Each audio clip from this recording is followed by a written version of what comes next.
তো ওয়েলকাম বন্ধুরা jobs news RM YouTube চ্যানেলে। তো ইন্ডিয়ান আর্মির তরফ থেকে গ্রুপ সি পোস্টে নিয়োগের জন্য তোমাদের একটি নতুন ভ্যাকেন্সি নোটিফিকেশান রিলিজ করা হয়েছে এবং তোমাদের কিন্তু এখানে আবেদনও অলরেডি স্টার্ট হয়ে গেছে। তো তোমাদের যাদের এখানে শুধুমাত্র 10th পাস করা রয়েছে, অর্থাৎ যাদের এখানে মাধ্যমিক পাস করা রয়েছে, তোমরা কিন্তু এখানে আবেদন করতে পারবে। এবং আবেদন করার জন্য তোমাদের কিন্তু এখানে মাধ্যমিকে কোনোরকম কিন্তু পার্সেন্টেজ কিন্তু চাওয়া হয়নি। শুধুমাত্র যাদের এখানে 10th পাস করা রয়েছে তোমরা কিন্তু এখানে আবেদন করতে পারবে। বিভিন্ন পোস্টে তোমাদের কিন্তু এখানে নিয়োগ করা হচ্ছে। দেখো তোমাদের কিন্তু এখানে পোস্টের নামগুলি তোমাদের কিন্তু এখানে দিয়ে দেওয়া হয়েছে। তো তোমাদের প্রথম পোস্ট বলা হয়েছে তোমাদের কিন্তু এখানে এলডিসি অর্থাৎ লোয়ার ডিভিশন ক্লার্ক পোস্টে নিয়োগ করা হচ্ছে। এরপর বলা হয়েছে স্টেনোগ্রাফার গ্রেড সেকেন্ড পোস্টে নিয়োগ করা হচ্ছে। এরপর নিচে বলা হয়েছে তোমাদের এখানে ল্যাবরেটরি অ্যাসিস্ট্যান্ট পোস্টে নিয়োগ করা হচ্ছে, সিভিল মোটর ড্রাইভার পোস্টে নিয়োগ করা হচ্ছে, বুক মার্ক পোস্টে নিয়োগ করা হচ্ছে, বারবার পোস্টে নিয়োগ করা হচ্ছে, এমটিএস পোস্টে নিয়োগ করা হচ্ছে। এরপর সবার লাস্টে বলা হয়েছে তোমাদের এখানে ট্রেডসম্যান মিট। তো তোমাদের এই কয়টি পোস্টের জন্য তোমাদের কিন্তু এই যে নোটিফিকেশানটি সেটি কিন্তু তোমাদের কিন্তু রিলিজ করা হয়েছে, তারই কথা তোমাদের কিন্তু এখানে বলে দেওয়া হয়েছে। এবং তোমরা কিন্তু এখানে মেল অ্যান্ড ফিমেল সকলে কিন্তু এখানে আবেদন করতে পারবে। তোমাদের কিন্তু ভ্যাকেন্সিটি গ্রুপ সি পোস্টের জন্য রিলিজ করা হয়েছে, তারই কথা কিন্তু এখানে বলা হয়েছে। এবং নিচে বলা হয়েছে applications are invited for direct recruitment for military college, এখানে ইএমই তরফ থেকে কিন্তু রিলিজ করা হয়েছে, তারই কথা তোমাদের কিন্তু এখানে বলা হয়েছে। তো এমটিএস পোস্টে যে তোমরা আবেদন করবে, তো এমটিএস পোস্টের জন্য দেখো টোটাল কিন্তু এখানে বলা হয়েছে 25টি ভ্যাকেন্সি দেওয়া হয়েছে। তো এমটিএস পোস্টে কিন্তু তোমাদের সব থেকে বেশি ভ্যাকেন্সি দেওয়া হয়েছে, তারই কথা বলা হয়েছে। এবং তোমাদের যে অ্যাড্রেসে আবেদন ফর্মটি পাঠাতে হবে, তো তোমাদের কিন্তু এখানে অফলাইন মোডে আবেদন করতে হবে। তো আবেদন ফর্মটি পাঠানোর তোমাদের অ্যাড্রেস বলা হয়েছে, এই অ্যাড্রেসে তোমাদের কিন্তু আবেদন ফর্মটি পাঠাতে হবে। তো দেখো এখানে বলা হয়েছে তোমাদের এলডিসি পোস্টে কিন্তু এখানে বলা হয়েছে টোটাল 5টি ভ্যাকেন্সি দেওয়া হয়েছে, স্টেনোগ্রাফার গ্রেড সেকেন্ড পোস্টে 2টি ভ্যাকেন্সি দেওয়া হয়েছে, এরপর ল্যাবরেটরি অ্যাসিস্ট্যান্ট পোস্টে 3টি ভ্যাকেন্সি দেওয়া হয়েছে, সিভিল মোটর ড্রাইভার পোস্টে 1টি ভ্যাকেন্সি দেওয়া হয়েছে, বুক মার্ক পোস্টের জন্য 2টি ভ্যাকেন্সি দেওয়া হয়েছে, বারবারের ক্ষেত্রে 1টি ভ্যাকেন্সি দেওয়া হয়েছে, এমটিএস এর ক্ষেত্রে 25টি ভ্যাকেন্সি দেওয়া হয়েছে। এবং তোমরা যারা ট্রেডসম্যান মিট পোস্টে আবেদন করবে তাদের ক্ষেত্রে 10টি ভ্যাকেন্সি দেওয়া হয়েছে। তো টোটালি কিন্তু এখানে বলা হয়েছে তোমাদের কিন্তু এখানে 49টি ভ্যাকেন্সি দেওয়া হয়েছে, তারই কথা বলা হয়েছে। এরপর সবার নিচে দেখো তোমাদের কিন্তু এখানে এডুকেশনাল কোয়ালিফিকেশন অর্থাৎ আবেদন করার জন্য তোমাদের এখানে শিক্ষাগত যোগ্যতার কথা বলা হয়েছে। তো তোমরা যারা এখানে লোয়ার ডিভিশন ক্লার্ক অর্থাৎ এলডিসি পোস্টে আবেদন করবে, তো তাদের ক্ষেত্রে বলা হয়েছে শুধুমাত্র উচ্চ মাধ্যমিক পাস। তো যাদের এখানে শুধুমাত্র উচ্চ মাধ্যমিক পাস করা রয়েছে তোমরা কিন্তু এখানে আবেদন করতে পারবে, তারই কথা কিন্তু এখানে বলা হয়েছে। এবং তোমাদের কিন্তু এখানে তোমরা যারা এলডিসি পোস্টে আবেদন করবে, তো তোমাদের কিন্তু এখানে টাইপিং টেস্ট নেওয়া হবে। এক্সামের পর তোমরা যারা এক্সাম পাস করবে, তো এক্সামের পর তোমাদের কিন্তু টাইপিং টেস্ট নেওয়া হবে। এখানে বলা হয়েছে তোমরা যারা ইংলিশে যারা টাইপিং করবে, তো তাদের কিন্তু টাইপিং স্পিড বলা হয়েছে 35 ওয়ার্ড অর্থাৎ 35 ওয়ার্ড পার মিনিট তোমাদের কিন্তু টাইপিং স্পিড থাকতে হবে। এবং তোমরা যারা হিন্দি ভাষায় যারা তোমরা টাইপিং করবে, তো তাদের টাইপিং স্পিড কিন্তু এখানে বলা হয়েছে 30 ওয়ার্ড পার মিনিট তোমাদের কিন্তু টাইপিং স্পিড থাকতে হবে, তারই কথা বলা হয়েছে। এরপর তোমরা যারা এখানে স্টেনোগ্রাফার গ্রেড সেকেন্ড পোস্টে আবেদন করবে, তো তাদের জন্য শুধুমাত্র তোমাদের কিন্তু এখানে উচ্চ মাধ্যমিক পাস চাওয়া হয়েছে, তার কথা বলা হয়েছে। এবং ল্যাবরেটরি অ্যাসিস্ট্যান্ট পোস্টে যারা আবেদন করবে, তো তাদের ক্ষেত্রে তোমাদের কিন্তু এখানে গ্র্যাজুয়েশন পাস চাওয়া হয়েছে, সায়েন্স সাবজেক্টের সঙ্গে পিসিএম সাবজেক্ট কিন্তু থাকতে হবে, তারই কথা কিন্তু এখানে বলা হয়েছে। এবং তোমরা যারা এখানে সিভিল মোটর ড্রাইভার এই পোস্টে আবেদন করবে, তো তাদের জন্য সিম্পলি তোমাদের কিন্তু 10th পাস চাওয়া হয়েছে, 10th পাসের সঙ্গে সঙ্গে তোমাদের কিন্তু ড্রাইভিং লাইসেন্স চাওয়া হয়েছে, তারই কথা কিন্তু এখানে বলা হয়েছে। এবং তোমরা যারা এখানে বুক মার্ক এই পোস্টে আবেদন করবে, তো তাদের ক্ষেত্রে কিন্তু শুধুমাত্র 10th পাস চাওয়া হয়েছে। এবং তোমরা যারা বারবার পোস্টে আবেদন করবে, তো তাদের ক্ষেত্রে কিন্তু শুধুমাত্র 10th পাস চাওয়া হয়েছে। 10th পাস করা থাকলে কিন্তু এখানে আবেদন করতে পারবে। এবং তোমাদের কিন্তু অবশ্যই 1 ইয়ার অর্থাৎ 1 বছরে কিন্তু এখানে এক্সপিরিয়েন্স চাওয়া হয়েছে। এবং তোমরা যারা এমটিএস পোস্টে আবেদন করবে, তো এমটিএস পোস্টে কিন্তু সব থেকে বেশি ভ্যাকেন্সি দেওয়া হয়েছে। তো এমটিএস পোস্টে আবেদন করার জন্য তোমাদের কিন্তু এখানে শুধুমাত্র ম্যাট্রিকুলেশন অর্থাৎ যাদের এখানে শুধুমাত্র 10th পাস করা রয়েছে তোমরা কিন্তু এখানে এমটিএস পোস্টে আবেদন করতে পারবে, তারই কথা বলা হয়েছে। এবং তোমরা যারা এখানে ট্রেডসম্যান মিট এই পোস্টে আবেদন করবে, তো তাদের জন্য শুধুমাত্র কিন্তু এখানে বলা হয়েছে matriculation pass from recognise board or equivalent. শুধুমাত্র যাদের এখানে 10th পাস করা রয়েছে তোমরা কিন্তু এখানে ট্রেডসম্যান মিট পোস্টে আবেদন করতে পারবে, তারই কথা বলা হয়েছে।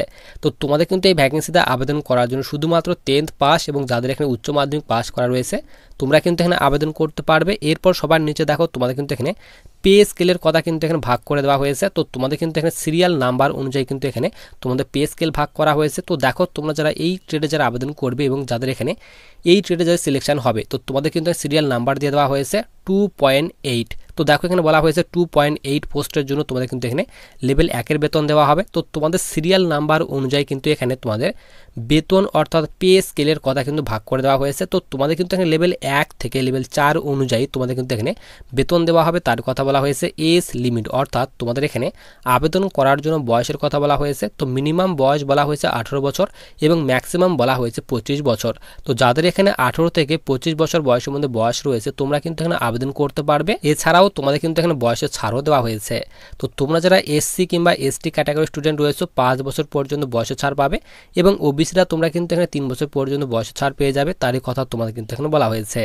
এরপর সবার নিচে আমরা এখানে চলে আসি। তো নিচে তোমাদের কিন্তু এখানে বলা হয়েছে অফলাইন মোডে তোমাদের কিন্তু ফর্মটি কিন্তু এখানে আবেদন করতে হবে এবং তোমাদের কিন্তু অবশ্যই কিন্তু এখানে বলা হয়েছে 10 টাকার যে তোমাদের পোস্টাল স্ট্যাম্প রয়েছে সেই স্ট্যাম্পে কিন্তু তোমাদের আবেদন ফর্মটি পাঠাতে হবে, তারই কথা বলা হয়েছে।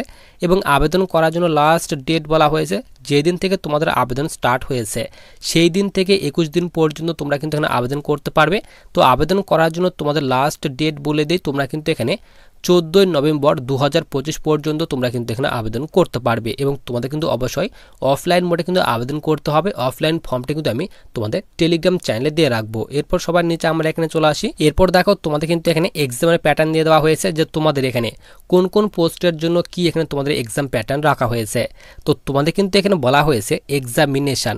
তো এখানে বলা হয়েছে written test will be offline. তো তোমাদের কিন্তু অফলাইন মোডে কিন্তু এক্সাম নেওয়া হবে। Objective type multiple choice question থাকবে। টোটাল কিন্তু তোমাদের এখানে 150 নম্বরের মধ্যে পরীক্ষা নেওয়া হবে, তার কথা বলা হয়েছে। এবং নেগেটিভ মার্কিংয়ের কথা বলা হয়েছে 0.25 মার্কসের তোমাদের কিন্তু নেগেটিভ মার্কিং রাখা হয়েছে। এবং ডিউরেশন বলা হয়েছে তোমাদের কিন্তু 2 ঘন্টা টাইম দেওয়া হবে।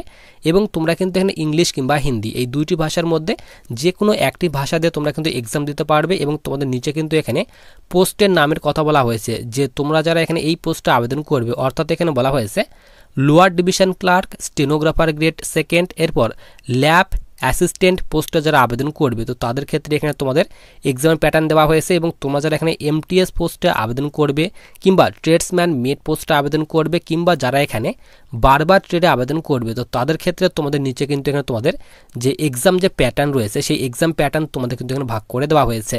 তো টোটালে তোমাদের কিন্তু 150 নম্বরের মধ্যে পরীক্ষা নেওয়া হবে, তারই কথা কিন্তু এখানে বলে দেওয়া হয়েছে। তোমরা এক্সাম প্যাটার্নগুলো দেখে নেবে। তো দেখো এখানে বলা হয়েছে রিজনিং থেকে তোমাদের 25টি কোয়েশ্চেন থাকবে 25 নাম্বারের। এরপর জেনারেল অ্যাওয়ারনেস থেকে বলা হয়েছে 25টি কোয়েশ্চেন থাকবে 25 নাম্বারের। জেনারেল ইংলিশ থেকে বলা হয়েছে 50টি কোয়েশ্চেন থাকবে 50 নাম্বারের। এবং ন্যামেডিক্যাল অ্যাপটিটিউড থেকে তোমাদের 50টি কোয়েশ্চেন থাকবে 50 নাম্বারের। টোটাল তোমাদের কিন্তু এখানে 150টি কোয়েশ্চেন থাকবে। 150 নাম্বারের মধ্যে তোমাদের পরীক্ষা নেওয়া হবে, তারই কথা বলা হয়েছে।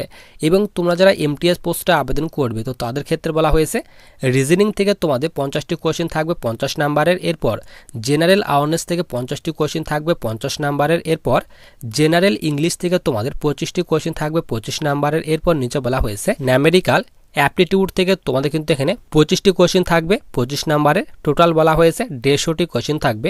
150 নাম্বারের মধ্যে পরীক্ষা নেওয়া হবে, তারই কথা তোমাদের কিন্তু এখানে বলে দেওয়া হয়েছে। এরপর সবার নিচে আমরা এখানে চলে আসি। তো নিচে বলা হয়েছে দেখো তোমাদের যে এক্সামের ডেট অ্যান্ড যে প্লেস অর্থাৎ যে এক্সাম সেন্টারের যে লোকেশন রয়েছে এক্সামের অ্যাডমিট কার্ডের মাধ্যমে কিন্তু তোমাদের পরে কিন্তু জানিয়ে দেওয়া হবে, তারই কথা কিন্তু এখানে বলা হয়েছে। এরপর নিচে তোমাদের কিন্তু এখানে ইম্পর্টেন্ট ডকুমেন্টের কথা বলা হয়েছে যে তোমাদের অ্যাপ্লিকেশন ফর্মের সঙ্গে কোন কোন ডকুমেন্টগুলি অ্যাটাচ করতে হবে তার কথা বলা হয়েছে। তো ম্যাট্রিকুলেশনের সার্টিফিকেট তোমাদের কিন্তু অবশ্যই দিতে হবে, তার কথা বলা হয়েছে। আধার কার্ড, এরপর মার্কশিট, তোমাদের যে মার্কশিট রয়েছে 10th পাসের তো সেই মার্কশিট তোমাদের দিতে হবে, তার কথা বলা হয়েছে। এরপর নিচে বলা হয়েছে any certificate for the desirable qualification. তো যাদের এখানে ডিজাইরেবল কোয়ালিফিকেশন রয়েছে 10th পাস ছাড়াও যাদের এখানে এক্সট্রা কোনো কোয়ালিফিকেশন রয়েছে তো তারও ডিটেলস কিন্তু তোমরা অ্যাড করতে পারো, তারই কথা বলা হয়েছে। এরপর নিচে বলা হয়েছে এসসি এসটি ওবিসি তো তোমরা কোন ক্যাটাগরির স্টুডেন্ট তো তাদের কিন্তু সেই সার্টিফিকেটের প্রয়োজন হবে। তো এই সব ডিটেলসের কথা কিন্তু তোমাদের এখানে বলে দেওয়া হয়েছে। এবং সবার নিচে তোমাদের কিন্তু এখানে যে অ্যাপ্লিকেশন ফর্মটি রয়েছে সেই অ্যাপ্লিকেশন ফর্মটি কিন্তু তোমাদের এখানে দিয়ে দেওয়া হয়েছে। তো দেখো তোমাদের কিন্তু এখানে যে অ্যাডভার্টাইজমেন্ট নাম্বার রয়েছে সেই অ্যাডভার্টাইজমেন্ট নাম্বার দিতে হবে। এরপর ডান দিকে তোমাদের কিন্তু এখানে রিসেন্ট পাসপোর্ট সাইজ যে তোমাদের ফটো রয়েছে সেই ফটো লাগিয়ে দিতে হবে। তো তোমাদের কিন্তু এই আবেদন ফর্মটি কিন্তু ফিল আপ করতে হবে। ফিল আপ করার পর তোমাদের কিন্তু এখানে নিচে কিন্তু এখানে এডুকেশনাল যে ডিটেলস রয়েছে সেই ডিটেলস ফিল করতে হবে। তো সমস্ত রকমের ডিটেলস তোমাদের কিন্তু ভালোভাবে ফিল আপ করতে হবে। ফিল আপ করার পর তোমার যে অ্যাড্রেস এখানে দিয়ে দেওয়া হয়েছে তো দেখো এখানে অ্যাড্রেস দেওয়া হয়েছে। তো তোমাদের কিন্তু এই অ্যাড্রেসে কিন্তু আবেদন ফর্মটি পাঠাতে হবে, তারই কথা কিন্তু এখানে বলা হয়েছে। এবং এবং তোমাদের আমি এখানে তোমাদের আবেদন করার লাস্ট ডেট বলে দেই। তো তোমরা কিন্তু এখানে 14ই নভেম্বর 2025 পর্যন্ত আবেদন করতে পারবে। এইবার আসি তোমাদের এখানে সিলেকশন প্রসেস, যে তোমাদের এখানে কিভাবে সিলেকশন করানো হবে, অর্থাৎ কয়টি ধাপে সিলেকশন করানো হবে। তো প্রথমে তোমাদের কিন্তু এখানে আবেদন করতে হবে। আবেদন করার পর তোমাদের কিন্তু এখানে তোমাদের কিন্তু অ্যাপ্লিকেশন ফর্মটা কিন্তু শর্টলিস্টেড করানো হবে তোমাদের রিটেন এক্সামের জন্য। তো রিটেন এক্সাম যারা পাস করবে তাদের ফিজিক্যাল টেস্ট নেওয়া হবে, তারপর কিন্তু তোমাদের স্কিল টেস্ট নেওয়া হবে, তারপর তোমাদের ফাইনাল কিন্তু মেরিট প্রকাশ করা হবে। এবং তোমাদের ফিজিক্যাল টেস্ট যে নেওয়া হবে, তো ফিজিক্যাল টেস্টের ডিটেলস তোমাদের কিন্তু এখনও দেওয়া হয়নি, পরে কিন্তু তোমাদের নোটিফিকেশনের মাধ্যমে কিন্তু জানিয়ে দেওয়া হবে যে তোমাদের ফিজিক্যালে কি কি করানো হবে। এবং তোমাদের কিন্তু এখানে ফিজিক্যালের ডিটেলসও দেওয়া হয়নি এবং হাইট চেস্টের ডিটেলসও তোমাদের কিন্তু এখানে দেওয়া হয়নি। তোমরা এখানে ধরে নাও যাদের এখানে মিনিমাম 165 সেন্টিমিটার যাদের হাইট রয়েছে, কিংবা যাদের এখানে এর থেকেও কম যাদের হাইট রয়েছে, তোমরা কিন্তু এখানে আবেদন করতে পারবে। তোমাদের কিন্তু এখানে হাইট চেস্টের কোনো রকম ডিটেলসই কিন্তু দেওয়া হয়নি। 165 সেন্টিমিটারের নিচেও যাদের হাইট রয়েছে তোমরা কিন্তু এখানে আবেদন করতে পারবে। আবেদন করার জন্য যে তোমাদের ফর্মটি রয়েছে সেই ফর্মটি কিন্তু আমি টেলিগ্রাম চ্যানেলে দিয়ে রাখবো এবং টেলিগ্রাম চ্যানেল লিঙ্ক কিন্তু ভিডিওর ডিসক্রিপশন বক্সে দেওয়া রয়েছে।